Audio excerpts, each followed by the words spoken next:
احنا اللي نشفنا الويكة وعملناها أكلة جميلة زي ما انتوا شايفين. النهاردة هنعمل مع بعض الويكة الناشفة بطريقتها وتركاتها وحركاتها. طبعا زي ما انتوا عارفين الويكة دي صعيدية 100%، مش هتلاقيها عند أي حد تاني إلا الصعايدة. احنا اللي بنعملها وبنعرفها ومتميزين بيها. أنا عملتها قبل كده معاكم، بس عملت الويكة الخضراء. النهاردة هعمل معاكم الويكة الناشفة وهقول لكم التركات بتاعتها من الألف إلى الياء. طبعا لو أول مرة تشوفينا على القناة، أنا مروة عبد الغني، هوريكم الطريقة بتاعتها ازاي. وكمان معانا النهاردة العيش البلدي الجميل ده، لو حد عايزني أعمله بالشكل اللي انتوا شايفينه ده والطراوة دي، اكتب لي في التعليقات ان احنا عايزين العيش بالطريقة بتاعتي وان شاء الله هعمله لكم. هنبدأ على طول مع بعض بالطريقة بتاعت الويكة الناشفة النهاردة بالشكل المتميز الصعيدي. هنبدأ بالطريقة بتاعتنا. طبعا هنا في البداية اللي هي لسه ناشفه، اللي هي الناحيه اللي انا مسكتها دي بودره. انا طبعا دقيتها في الهون في البدايه، وبعد كده ضربتها في كبه الخلاط ونعمتها جدا جدا جدا. اهم حاجه ما يبقاش فيها اي تكتلات ابدا. بعد كده انا عايزه اوريكم الطريقه بتاعتها. احنا بنجيب الويكه اللي هي اكبر من الباميه الصغيره، اللي هي الباميه الكبيره، وبعد كده بنقطعها دواير حلقات زي ما انتم شايفين كده. وبنجيب ابره وبنجيب خيط خاصين بالمطبخ، وبعد كده بنخيطها ونعملها حبل طويل ونعلقها في البلكونة لحد ما تنشف وتبقى معانا بالشكل ده. ده كده طريقة التنشيف والعمايل بتاعتها. بعد كده بنجيبها ندقها في الخلاط بعد لما تنشف، ونعملها على طول في المطحنة، وزي ما انتم شايفين كده بتبقى بالشكل ده زي البودرة. بعد كده انا معايا هنا تقريبا 5 كوبايات من المية، حطيت عليهم مرقة دجاج. لو عند حضراتكم اي نوع من انواع الشوربة هتبقى حلوة جدا. بعد كده معايا نص معلقة من الثوم المدقوق. المدقوق مش مهروس قوي، يبقى زي ما انتوا شايفين ظاهر كده، علشان لما نيجي ناكلها يبقى طعم الثوم ظاهر معانا في الويكة الناشفة.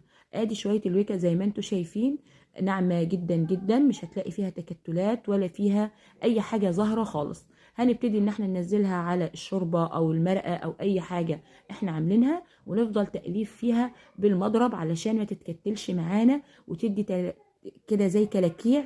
بتبقى ظاهرة جدا لو ان احنا سبناها من غير ما ندربها باستمرار زي ما انتوا شايفين كده. خلاص كده اتضربت معانا كويس. هنوطي عليها درجة الحرارة وهي بتقلب كده زي ما انتوا شايفين. معايا 3 معالق من الكزبرة الخضراء، مش اكتر من 3 معالق علشان ما ينكرش طعم الويكة نفسه. هنبتدي ان احنا برضو نديها تقليبة كده، مش كتير طبعا. اللون بتاعها ما بيبقاش اخضر زي الويكة الخضراء، بيبقى اللون بتاعها اغمق منها، لان طبعا هي اتعرضت للشمس فتغير لونها. برضو بيبقى حلو بس مش اخضر اخضر، يعني بيبقى اللون اللي انتوا شايفينه. القوام بتاعها ما بيبقاش تخين، ودي اهم خطوة. ما نكترش الكمية بتاعة الويكة الناشفة. انا بالظبط كده عملت 4 معالق بالمعلقة اللي انا ماسكاها مع حضراتكم دي. وطبعا تنعميها كويس جدا جدا، هتطلع معاكي بالشكل الجميل ده. وطعمها فعلا والله حلوة جدا جدا، من الاكلات اللي انا بحبها وبعشقها جدا. طيب هنعمل لها ايه بعد كده؟ هنجيب معانا الطاسة، وبعد كده هنحط فيها 3 معالق من السمنة البلدي أو أي مادة دهنية، زيت، زبدة، أي مادة دهنية. بس أنا بحب الملوخية والبامية أو الويكة بالسمنة البلدي زي ما انتوا شايفين كده. ان انا حطيت التوم، ونبتدي ان احنا نقلبه مع السمنة زي ما انتوا شايفين. انا حطيت هنا نص معلقة من الكزبرة الناشفة المطحونة، مطحونة برضو تكون كويس. وهنقلبها التقليبة الحلوة دي زي ما انتوا شايفين اللون. اهم حاجة ما نخليش التوم يحمر مننا يعني يتحرق، لا احنا عايزين اللون يبقى ذهبي زي ما انتوا شايفين، لان لو زاد اللون بتاعه بيمرر وبيبقى طعمه مش حلو.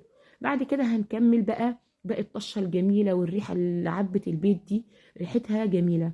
أولادي كانوا تحت والله طلعوا على السلم شامين ريحة الطشة دي من تحت. اللهم بارك. طبعا الحلة حلوة وجميلة، وبعد كده الدنيا برد فعايزين نحتفظ بالسخونة بتاعتها. فأنا بحطها في الطاجن البرام بتاعي زي ما انتوا شايفين. الطواجن دي حلوة جدا في البيت، مفيدة، بنحط فيها أي أكل وبنعمل فيها، بنغرف فيها كل الأكلات اللي ممكن تاكليها. حتى لو عايزة تحط فيها رز تحتفظي بدرجة حرارته. الحاجات اللي انت تشتريها ما تستخسريش فيها الفلوس أبدا، يعني فعلا حلوة. وفي الحلويات بتحط فيها رز بلبن، تحط فيها رز معمر، تحط فيها اي حاجة بنتعمل فيها بجد من الحاجات الحلوة في البيت. بعد كده انا كده خلاص بقى غرفت الكميه كلها زي ما انتوا شايفين، اللي احنا هناكلها في الطاجن ده مع رغيف بلدي محترم، عاملاه عمايل ايديا طبعا. لو حابين الطريقه زي ما قلت لكم تقولوا لي في التعليقات، وانا هعملها معاكم باذن الله من التخمير لحد ما ناكله. تمام. ولو حابين اي اكلات تحبوا ان انتوا تعملوها قولوا لي وانا انزلها لكم باذن الله تعالى. زي ما انتوا شايفين القوام بتاعها ما بيبقاش تخين ان هو يعني تخين قوي، لا بيبقى حلو وسط كده، لا ساقطه مننا ولا معجنه يعني فيها تكتلات ولا اي حاجه.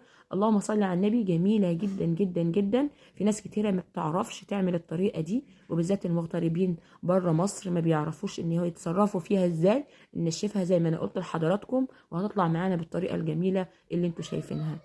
طبعا ما تنسوش تعملوا لي لايكات لايكات لايكات، واشتراك للقناه وتفعلي زر الجرس علشان يوصل لك كل جديد. وما ننساش نصلي على حضره النبي، اللهم صل وسلم وبارك على سيدنا محمد.